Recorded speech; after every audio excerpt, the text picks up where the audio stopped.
आज मोह्याला मला गर्दी कमी दिसते संदीप, कशामुळे मला माहित नाही खरं तर. मी लवकर आलो.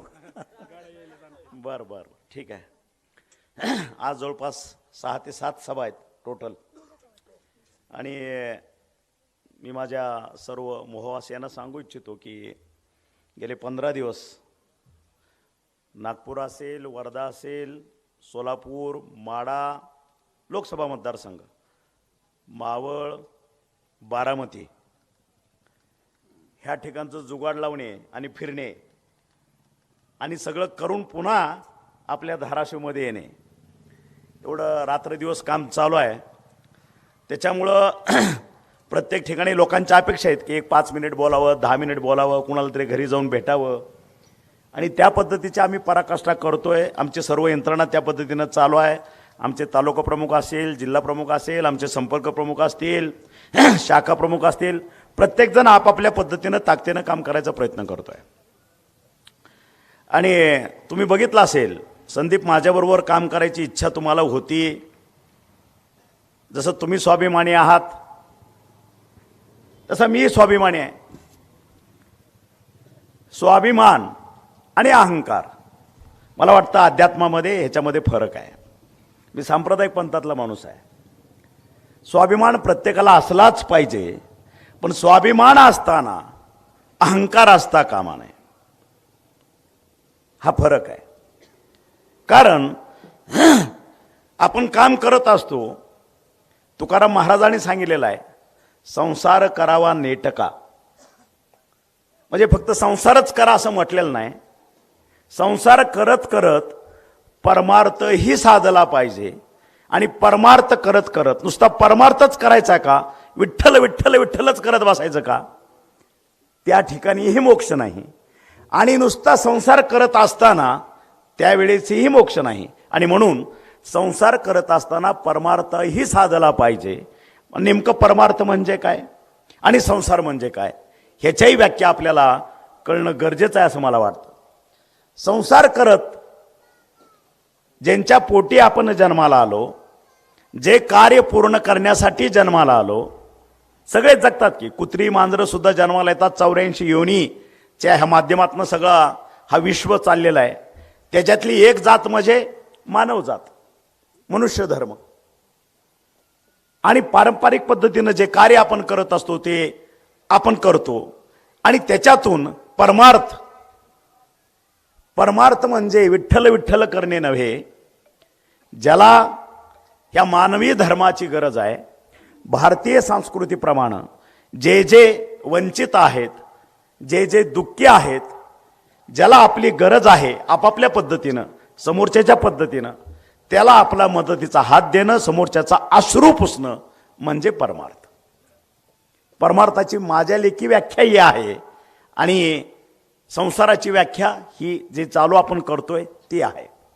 आणि म्हणून आपण आपलं कौटुंबिक जीवन जगत असतो, जमल त्या पद्धतीनं जनसेवा करत असतो, लोकसेवा करत असतो. आणि लोकशाहीच्या माध्यमातून प्रत्येकाला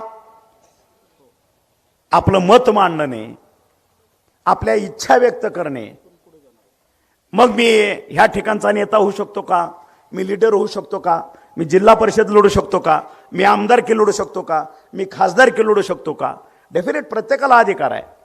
आणि ते करत असताना आपल्या बुद्धीत असणारी ताकद, आपली पोटतिडीक, सर्वसामान्याप्रती, वंचिताच्या प्रती आपल्या मनात असलेली प्रेमभावना आणि त्या ठिकाणी त्यांचा उद्धार करण्यासाठी, त्यांना मदत करण्यासाठी आपलं सर्वस्व देणं, ही त्यागाची भावना ज्याच्याकडं असेल त्यानंच ह्या जनसेवेमध्ये, ह्या लोकशाहीच्या संग्रामामध्ये उडी घ्यावी, ही माफक अपेक्षा मी व्यक्त करतो.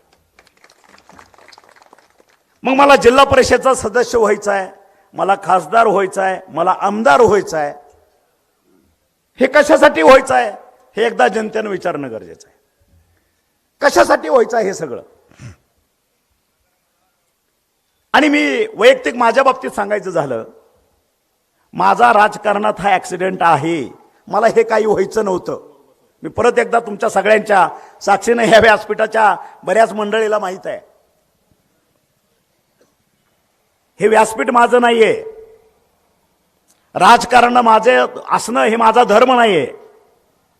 मी पांडुरंगाचा भक्त, मी अध्यात्मातला माणूस, मी प्राध्यापक माणूस, मी इंजिनिअरिंगचा माणूस, 50 रुपयाच्या कॉट बेसिसवरती पुण्यात राहणारा माणूस, 700 रुपयावरती नोकरी धरलेला माणूस, ही माझी खरी ओळख आहे. आणि ती ओळख सांगताना मला लाज वाटत नाही, मला त्याचा अभिमान वाटतो, मला त्याचा अहंकार नाहीये. आणि मग हे करत असताना जनसेवा हे व्रत घेऊन जाणं, आपल्या आसपासची लोक काय पद्धतीने चालतायत, आपण कुठल्या पद्धतीने चाललोय, आपला समाज काय पद्धतीने चाललोय, जो धाराशिव जिल्हा आकांक्षित जिल्हा म्हणून ओळखला जातो, गेले 75 वर्षे स्वातंत्र्य मिळाल्यापासून, हे जी लाज आपल्याला कोणालाच वाटत नाही. आकांक्षित जिल्हा मानायचं, भाषणात आदरानं सांगायचं, भारतामध्ये माझा जिल्हा 3 नंबरचा मागासलेला आहे, हे अभिमानानं सांगतात लोक आपले.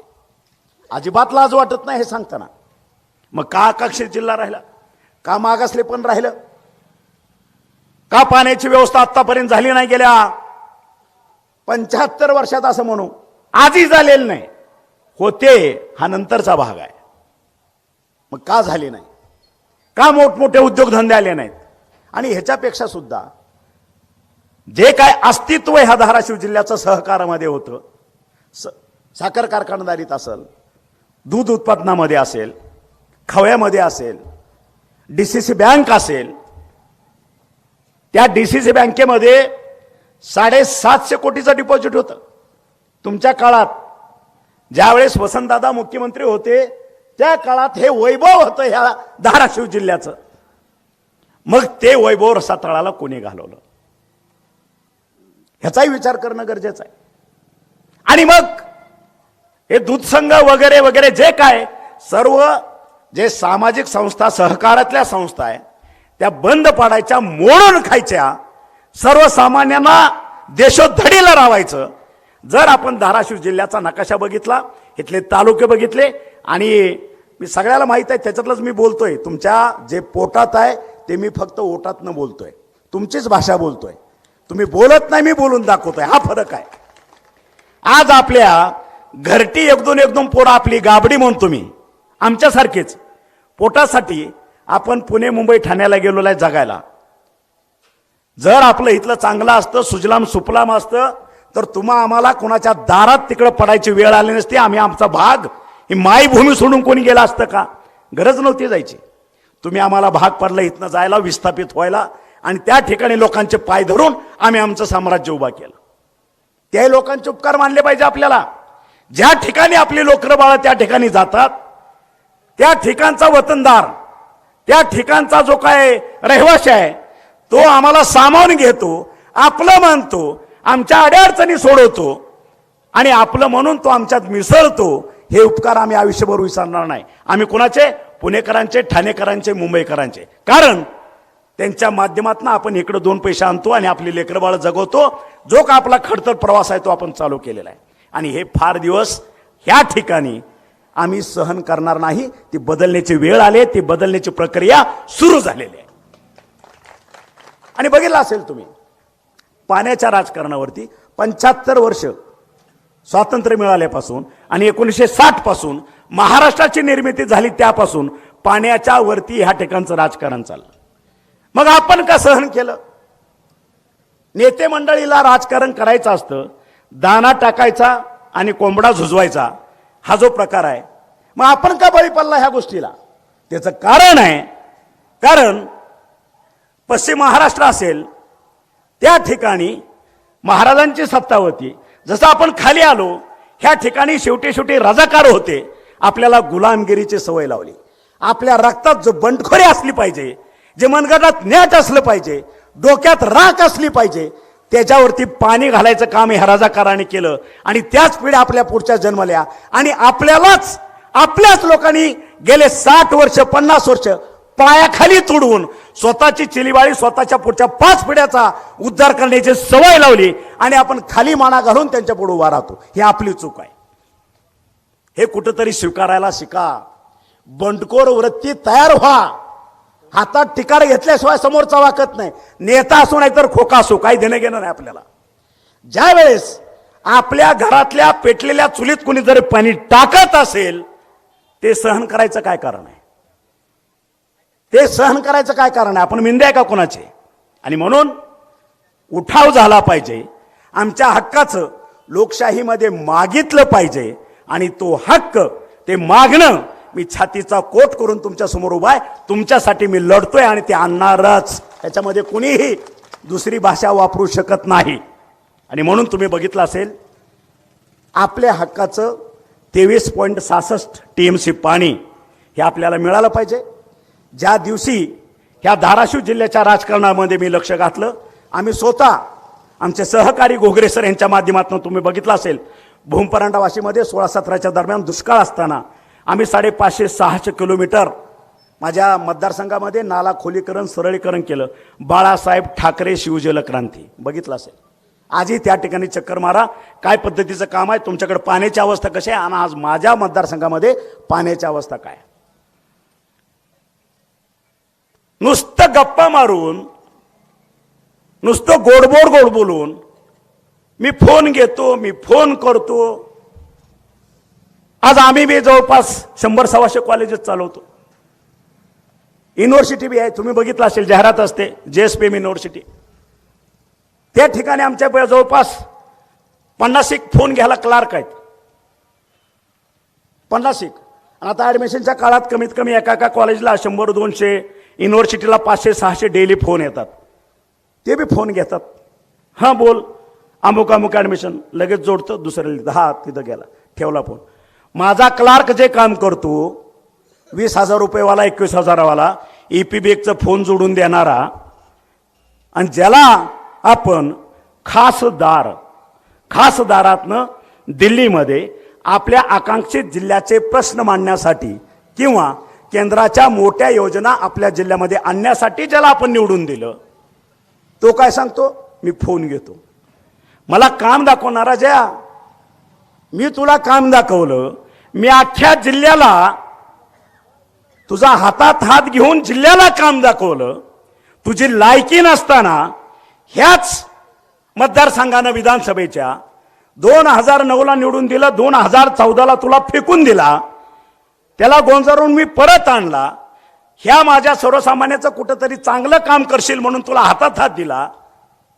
राजकीय बाप तुझा मी झालो, तुला तुझं वैभव प्राप्त करून दिलं, तुझ्या हातात खासदारकीचं सर्टिफिकेट दिलं, की जेणेकरून केंद्रातल्या मोठ्या योजना आज त्या आपल्या नरेंद्रभाई मोदीच्या माध्यमातून तू आणशील.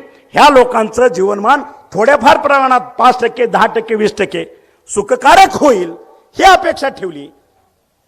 तू लहान होता, तुला कळत नव्हता, ठीक आहे, पण त्या योजनाचं बाळकडू त्याचं पुस्तक मी स्वतः होतो. तुला माझी बी टीम दिली, ह्यांच्या माध्यमातून तू योजना आण, फक्त लेटरवरती सही कर, माझी ही टीम काम करेल, दिल्लीतल्या सगळ्या योजना आणतील. त्यावेळेस मी तुझ्या डोक्यात हवा गेली. आणि मी परवा ऐकली क्लिप, तुम्हीच पाठवलेले असतील कोणीतरी, 2019चं भाषण. ह्या माझ्या आकांक्षित जिल्ह्यामध्ये 15,000 मुलांना नोकरी दिल्याशिवाय मी स्वस्थ बसणार नाही. आणि जर 15,000 नोकऱ्या मी जर तयार करू शकलो नाही, माझ्या मुलाबाळांना देऊ शकलो नाही, तर मी 2024ला मत मागायला येणार नाही. येती बोमराजे निंबाळकर यांचं भाषण आहे, तुम्ही ऐकलं, तुम्हीच पाठवलंय मला. 15,000 नोकऱ्या उपलब्ध करून देतो, जर नाही दिल्या तर मी 2024ला मतदान मागायला येणार नाही, हे तुम्ही बोलला. आता ह्या 2019 ते 24 मध्ये आम्हीच तुम्हाला फक्त एक नोकरी दिली खासदार म्हणून. तानाजी सावंतांनी, राणादादांचं आगमन स्टेजवरती झालेलं आहे, त्यांना विनंती करतो की त्यांनी स्थानापन्न व्हावं. एकच नोकरी त्यांनी निर्माण केली स्वतःसाठी. साखर कारखान्याचं उदाहरण द्यायचं झालं, आणि मी बोललो की त्याला फार लागतं. माझा बाप मारला केला, मग ठीक आहे तो इतिहास झाला. अरे बाबा, हा तेरणा 12 वर्ष बंद पाडला, तिथलं भंगार सुद्धा विकलं. तू ज्याला भंगार विकलं त्या माणसाचं नाव काय? अनिलराव आपला सुधाकर जवळे पाटील 4 दिवसापूर्वी मला भेटले. म्हणले साहेब 1 कोटीचं मी भंगार ह्याच्याकडं विकत घेतलं. 1 कोटीचं 35 लाख रुपये ह्याला मी दिले. मी कारखान्यात गेलो, त्यानं मला सांगितलं गुपचूप जायचं, चोरून मागच्या दारातनं जायचं, पुन्हा जाशील बिशील. मी मागणं गेलो, 1 कोटीचा सौदा झाला. बघितलं तर 30-35 लाखाचंच भंगार होतं. म्हणून मी 35 लाखाचंच ह्याला पैसे दिले. आणि मग मला फोन केला, अरे बाकीचं पैसे कुठं आहेत? त्यावेळेस मी सांगितलं, अहो दादा, त्या ठिकाणी 35 लाखाचं भंगार आहे, बाकी काहीच नव्हतं. मग मी तेवढंच घेतलं आणि तुम्हाला तेवढं पैसे दिलं. येडाबेडा आहे का? तिथं कटर घेऊन जा, अजून काय तोडता येतंय? तुझ्या 1 कोटीच्या भंगाराची सगळी काय असेल ती बेरीज कर, तेवढं वजन कर आणि बाकीचा पैसा लवकर घेऊन ये. तुम्हाला मी स्वतः नसेन, 4 दिवसामध्ये अनिल खोचरेंना आमचे संपर्क प्रमुख आहेत, त्यांना आदेशित करतोय, परत ह्या मोह्यामध्ये 2 दिवसात संदीप बरोबर येऊन त्या जवळे पाटलांची ओळख करून द्या. ते त्यांच्या शब्दात तुम्हाला सांगतील काय झालं ते. ही वस्तुस्थिती आहे. आज तेरणा परिवार आणि तेरणा सहकारी साखर कारखाना ह्या धाराशिव जिल्ह्याचं नव्हे, संपूर्ण महाराष्ट्राच्या अस्मितेचा प्रश्न होता. तो तुम्ही बंद पाडला, राख रंगोळी केली. 36,000 सभासद, 36,000 कुटुंब मी समजतो. त्यांच्या ऊसाचा प्रश्नाचा विचार काय झालं? त्यांच्या शेतीचं काय झालं? ह्या कारखानदारीवरती अवलंबून असणाऱ्या माझ्या कामगाराचं काय झालं? ह्या कारखानदारावरती अवलंबून असणाऱ्या माझ्या व्यापाऱ्यांचं काय झालं? आखी ढोकी जे काय बाजारपेठ होती ती पार बेची राख झालेली होती. 12 वर्ष एकतप झालं ना. आणि ज्यावेळेस आम्ही त्या ठिकाणी उतरलो, कारखाना घ्यायचा प्रयत्न केला, त्यावेळेस लातूरच्या गडी मालकाला जाऊन कोण भेटलं? गडीवरच्या मालकाला हेच भेटले, काळूबाळू जाऊन सांगितलं की आता ते काय खरं नाही, तुम्हाला घुसावं लागतं, नाही तर ते आमच्या नरड्यावर बसतं येऊन. झाला, प्रयत्न झाला. मी मंत्री नव्हतो त्यावेळेस, आमदारच होतो. तोही प्रयत्न झाला. DRT मध्ये गेले, DRAT मध्ये गेले, हायकोर्टात गेले, सुप्रीम कोर्टात गेले, NCLT सगळीकडे गेले, सगळीकडे फिरले. शेवटी परमेश्वर चरणी न्याय असतो. न्यायानं तो कारखाना 25 वर्षासाठी आपल्या ताब्यात आला. आणि जसा खरं तर हे 1.5 वर्ष ह्याच्यामध्ये गेलं, जसा ताब्यात आला 6 महिन्यामध्ये तुमच्या सर्वांच्या आशीर्वादानं तो कारखान्याचं धुराड पेटवण्यात आपण यशस्वी झालो. हे तुमच्या डोळ्यासमोरचा इतिहास आहे. आज ढोकीची बाजारपेठ मी जाता येता बघतो. पूर्वी मी लातूरला जात होतो बार्शीवरनं, त्यावेळेस बघत होतो आणि आजही बघतोय. त्या माझ्या व्यापाऱ्यांच्या चेहऱ्यावरचं स्मित बघितलं की मला कुठेतरी धन्य धन्य पावल्यासारखं होतं, मला समाधान होतं. बस हेच मला त्याच्यातनं घ्यायचं आहे. आणि म्हणून मगाशी जे मी सांगितलं, संसार आणि अध्यात्म, संसार आणि परमात्मा ह्याच्यातलं जी जोड आहे ती अशी आहे. कारखाना घेतला, मी संसार केला, त्यातनं आज हजारो लोकांच्या चुली पेटल्या, त्याच्यातून साधलेला तो परमार्थ आहे.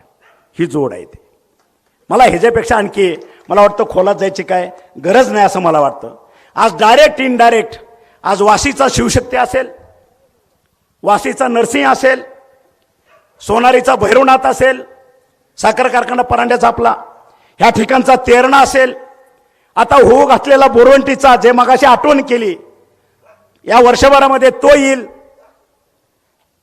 बार्शीचं भगवंत कॉलेज बंद पडलं होतं ते चालू केलं. JSPMच्या माध्यमातून हजारो लोकांना नोकऱ्या दिल्या. आणि आज ह्या सगळ्या साखर समूहाच्या माध्यमातून आपण कमीत कमी 15 ते 20 हजार डायरेक्ट इनडायरेक्ट लोकांना रोजगार उपलब्ध करून दिला. हा माझा परमार्थ, हा माझा परमार्थ आहे. म्हणून परमार्थ, अध्यात्म आणि संसार हे जी जोड तुकाराम महाराजांनी ही अशी सांगितलेली आहे. स्वार्थ आहे का? आहे, होतोय ना स्वार्थ. ज्या परांड्याला 1250 टनी कारखाना पहिल्यांदा नवा जुना करून उभा केला, त्या कारखान्याचं पहिलं उद्घाटन राणादादांना कितपत माहीत आहे मला माहीत नाही, ह्या वेळचे त्यावेळचे खासदार डॉक्टर पद्मसिंह पाटील यांच्या हस्ते झाला. मला वाटतं शुभ हातानं झाला असावा, कारण आज त्या 2008ला उद्घाटन केलेल्या 1250 टनी जुन्या नव्या मशिनरी वापरून एका कारखान्याचे आज भैरवनाथ उद्योग समूह महाराष्ट्रामध्ये 9 साखर कारखाने चालवतो. किती? 9 साखर कारखाने चालवतो. म्हणजे ज्या हेतून ते आले, ज्या हेतूने त्या ठिकाणी मोडी टाकली गेली, मला वाटतं त्याच्यात सुद्धा त्याचं यश दडलेलं आहे. आणि म्हणून आज जर कोणी नाही ते तेरणा तिथं भूत आहेत, अहो ते मोठं भूत काढून टाकलं ना आपण, आता तुम्ही नका चिंता करू, ते भूत बी तिथं येणार नाही, त्या भूताची नजरही त्या ठिकाणी लागणार नाही, आणि ते भूत आपण आपल्या जिल्ह्यातनं कायमचं विस्थापित करू, हे तुम्हाला आज मी वचन द्यायला ह्या ठिकाणी आलेलो आहे. कारण आपल्याला विकास हवाय. आपली घरटी 2-2 पोरं आपल्या मायभूमीपासून आपल्याला तिकडं जगायला पोटावरती ठेवायचे नाहीत, ते आपल्याला माघारी आणायचं आहे. आणि म्हणून 7 टीएमसी पाणी तुम्ही बघितलं असेल, जेऊर बोगद्यातनं मिरगावापासून लिफ्ट करून ते पाणी आपल्या कोळगावमध्ये येणार आहे. आणि बंद नलिकेतनं ते पाणी आपलं भूम, परांडा, वाशी, कळंब, धाराशिव, तुळजापूर, उमरगा, लोहारा आणि बीड जिल्ह्यातील आष्टी एवढ्या तालुक्याला ते 7 टीएमसी पाणी आपलं येणार आहे. त्याची प्रायोरिटी बदल्याचं काम ह्या तानाजी सावंतनं केलं. आणि जसं सत्तांतर झालं, सत्तांतर झाल्याबरोबर आपले मुख्यमंत्री एकनाथजीभाई शिंदे आणि उपमुख्यमंत्री हे दोघच मंत्री होते, देवेंद्र फडणवीस, पहिल्याच कॅबिनेटमध्ये जवळपास 16,500 कोटीचं बजेट आपल्या बोगद्यावरती टाकलं. आज 90% काम पूर्ण झालेलं आहे. तुम्हाला जर पाहिजे असेल तर ते व्हिडिओ क्लिप मी स्वतः त्या बोगद्यात उतरून आलेलो आहे, ते तुम्हाला पाहायला मी पाठवून देतो. पाण्याचा प्रश्न गेले आता येत्या 6 महिने, फार उशीर झाला, वर्षभरात संपेल. सुजलाम सुफलामचा 1 टप्पा आम्ही त्या ठिकाणी पूर्ण करू. राहिला दुसरा विषय, मोठमोठे प्रोजेक्ट आणि ते, आणि मला जे आणखी बोलायचं आहे तो डीसीसी बँक. जो चोर खासदार भंगार विक्या आणि भंगार चोर, ह्या भंगार चोरांना डीसीसी बँकेमध्ये परत लोकांची दिशाभूल करण्याचा प्रयत्न केला. कुठली दिशाभूल? त्या नागपूर बँकेचा आमचा काय संबंध नाही. नागपूर डीसीसी, धाराशिव डीसीसीचं, त्यांनी धाराशिव डीसीसीचे पैसे त्याच बँकेत होते नागपूरला, आणि हायकोर्टाचा निकाल लागला आणि त्याच्यातनं डीसीसी उस्मानाबाद ह्याला क्लीन चिट मिळालेली आहे. अरे किती खोटं बोलतो राजा, अजून मी खोटच. अरे तुझे बाप म्हणून आम्ही इथं बसलोय ना, आम्ही डिग्री मिळवल्या, PhD मिळवली, ही घासून मिळवलेली आहे. तुझ्यासारखा 10वी-12वीचा विद्यार्थी म्हणून राहिलेलो नाही आम्ही. हा फरक आहे तुझ्यात आणि आमच्यात. दादा इंजिनिअरिंगचे ग्रॅज्युएट, तानाजी सावंत 1986चा इंजिनिअरिंगचा गोल्ड मेडलिस्ट, साखरेवरती मी PhD केलेले आहे, मी रिसर्चर आहे. आजचा उमेदवार जो उभा आहे, आमची ताई सौ अर्चना पाटील, ही स्वतः इंजिनियर आहे. तो कुणाला फसवतो, कुणाला डोकं लावतो, त्याची लाज बी वाटत नाही ह्याला. इतका निर्लज्ज माणूस ह्या महाराष्ट्राच्या पाठीवरती मी पहिल्यांदा बघतोय, त्याचा अनुभवतोय मी. आणि म्हणून मला आमचे सहकारी म्हणतात, आता कालच्या सभेत विभागाच्या सुधीरांनाच्या आमचे अनिल बोलले, तानाजीराव तुमचं एक सांगतो म्हणले साहेब, तुमचं मीठ चालणे. आता कुणाचं मीठ आणू मला हेच कळेना. मी इतक्या लोकांना माझं मीठ चारलं, इतक्या लोकांना एवढ्या उंचीवरनं त्याची उंची आकाशा इतकी केली, आणि ते माझ्या डोक्यावरती काय म्हणायचं ते केलं. आता मी काय करू शकतो त्याला? आता अनिलराव तुम्हीच सांगा, मीठ बदलायचं म्हणजे काय करायचं? चला जाऊ टाटाकडं. हे सगळी मीठ आपली आणली ठरली, त्याला इलाज नाही. आणि म्हणून डीसीसी बँकेच्या बाबतीत तो विषय मागं पडेल. नागपूर डीसीसी बँकेनं धाराशिव डीसीसी बँकेमध्ये 30 कोटीचं डिपॉझिट ठेवलं होतं, बरोबर? ते 30 कोटीचं डिपॉझिट, ह्याचे जे पितामह म्हणतो मी, त्याला बाप म्हणलं की राग येतो, हे जे पितामह म्हणू आपण, पिताश्री म्हणू, बरोबर आहे? ह्याने ते पैसे उचलले, होम ट्रेड शेअरमध्ये गुंतवले. ते पैसे बुडाले का बुडवले ते माहीत नाही. आज डीसीसी धाराशिव ही डीसीसी नागपूरला त्या 30 कोटीचे आज 90 कोटी देणं लागतं. हे रेकॉर्डवरती आहे, चेक करून बघा. किती? 30 कोटीचे 90 कोटी देणं लागतं.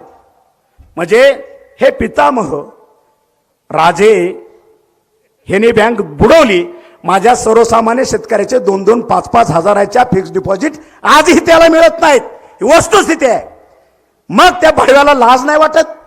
आज माझा म्हातारा कोतारा तिथं काठी टेकत जातो, 5 हजाराची पावती घेऊन जातो. 20 वर्षापूर्वी माझ्या बाबानं माझ्या पोराने ठेवले, मला पैसे द्या. त्या बँकेतनं पुन्हा ओळख तपासणी मागून येतो, कारण बँकेत पैसे द्यायला नाहीत, बँक रसातळाला गेलेले. हे कुणाचं कर्तृत्व? तुझं आणि तुझ्या बापाचं. आणि म्हणून ही जी खादरावळ आहे, ही शेण खाणारी अवलाद आहे, ही आपल्याला येत्या 7 तारखेला नेस्तनाबूत करायचं आहे. हे तुमच्या माध्यमातून करायचं आहे, हे ठासून सांगतो. आणि त्यानंतर येणारा विकास, येणारा पर्वकाळ चांगला असेल अध्यात्मातला माणूस म्हणून सांगतो. कारण जनतेची सेवा करण्यासाठी सुद्धा एक व्हिजन लागतं, एक ताकद लागते, एक दानत लागते. 2019ला माझ्या तालुका प्रमुख जावळे प्रचंड मेहनत केली. जुना आमचा शिवसैनिक रात्र दिवस पळाला. अचानक अटॅक आला, त्रास झाला, 2-3 दिवस ICU मध्ये राहिला, वारला. त्या कालावधीमध्ये ह्या माजी खासदाराला त्यानं 4 वेळा फोन केले. त्याच्या कुटुंबानं असा तो ॲडमिट आहे, जरा मदत करा, काहीतरी करा. ह्या गाड्यानं फोन स्विच ऑफ करून ठेवला. दुर्दैवानं त्याच्यात अंत झाला. जसं मला हे कळलं तसं मी तडक पुण्यावरनं निघालो. डायरेक्ट आम्ही त्याच्या घरी गेलो, त्याच्या कुटुंबाला आधार दिला, 10 लाखाची मदत केली आणि स्पष्ट सांगितलं, तुझ्या डोक्यावरती पोराच्या आणि तिची मुलगी दोघांनाही सांगितलं, कुठलंही कर्ज, कुठलाही सावकार काही असल, हा माझा नंबर त्याला सांगायचा, ह्या माणसाला भेट, हे सगळं तुझं देणं तिकडनं देईल. आणि त्याच्यानंतर त्याच्या मुलाला BIT कॉलेजवरतीमध्ये परमनंट नोकरी देऊन टाकली. ते संसार आज सुखानं मी तो सुरू केला, चालवतोय. आज मराठा क्रांती मोर्चाच्या माध्यमातून 40 लोकांनी जे बलिदान दिलं, त्याच्यातली जवळपास 70% कुटुंब ह्या तानाजी सावंतनं दत्तक घेतलेले आहेत, त्यांच्या मुलाबाळाच्या खर्चासहित घेतलेले आहेत. त्याच्यानंतर आता नवीन ज्या वेळेस आम्हाला OBC मध्ये घेऊन सुरू झालं, त्यामध्ये जवळपास माझ्या उद्योग समूहानं 2 कोटीचं वाटप, माझ्या जे बलिदान माझ्या मराठी बांधवाने दिलं, माझ्या मराठा बांधवाने दिलं, त्यांच्यासाठी. हे काय खारीचा वाटा आहे? आरक्षणासाठी आम्ही झगडतोय, आम्ही आमच्या पद्धतीने प्रयत्न करतोय, पण ते अंतिम सत्य नाही.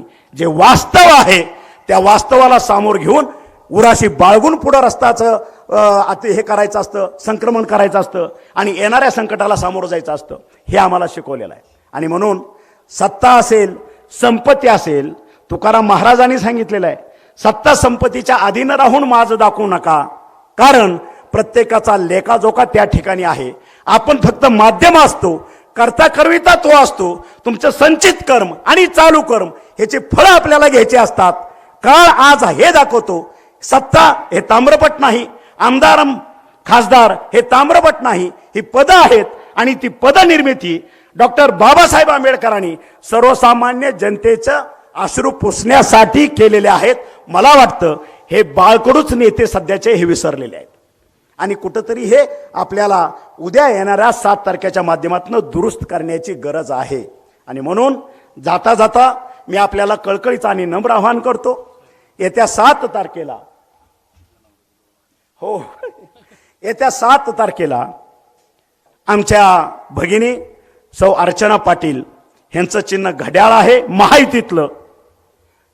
त्या घड्याळाच्या पुढचं बटन दाबून त्यांना प्रचंड मतानं विजयी करावं एवढं आव्हान करतो. आणि 4 जूनला ज्या वेळेस मतपेट्या उघडल्या जातील, धाराशिवकरांना त्या ठिकाणी धन्यवाद देण्यासाठी आणि जल्लोष साजरा करण्यासाठी परत आपण एकत्र येऊया, हे तुम्हाला मी आग्रहाची विनंती करतो. आता संदीपनं जो प्रश्न सांगितला, त्याला वाटत होतं की ह्या बोलण्याच्या ओघात साहेब बरोबर विसरतं काय की दवाखाना, जनावराचा दवाखाना. पण संदीप, मला एक अगोदर सिरियसली सांगतो, ह्या कळंब आणि धाराशिव हे आसपास जी 2 जनावरं जी फिरतायत, जी 2 जनावरं आहेत, ह्याचा पहिला बंदोबस्त करा. मी गाड्या घोड्या पाठवून देतो अगोदर. ह्याला इंजेक्शन द्या. आपण डांबतो, काय करायचं तुम्हाला माहित आहे. आपण बैलाला काय करतो, बरोबर आहे. पण पुन्हा संदीप म्हणेल हे करायचं, पण माझ्याकडे दवाखाना कुठं आहे, बरोबर आहे. मग सध्या टेम्पररी हा धाराशिवला पाठवा किंवा आमच्या वरती भूमकड पाठवा. त्यांचा इलाज आपण करू टेम्पररी. 7 तारखेला तुम्हाला इलाज करायचा आहे. 4 जूनला आचारसंहिता संपते आणि 4 जून नंतर 15 ऑगस्टच्या अगोदर डोक्यात ठेवा. 4 जून नंतर 15 ऑगस्टच्या अगोदर आपल्याला जनावराचा व्हेटरनरी दवाखाना हे आपल्या मोह्यामध्ये झालेला दिसेल, हे तुम्हाला वचन देतो. आणि मी माझे 2 शब्द संपवतो. जय हिंद, जय महाराष्ट्र.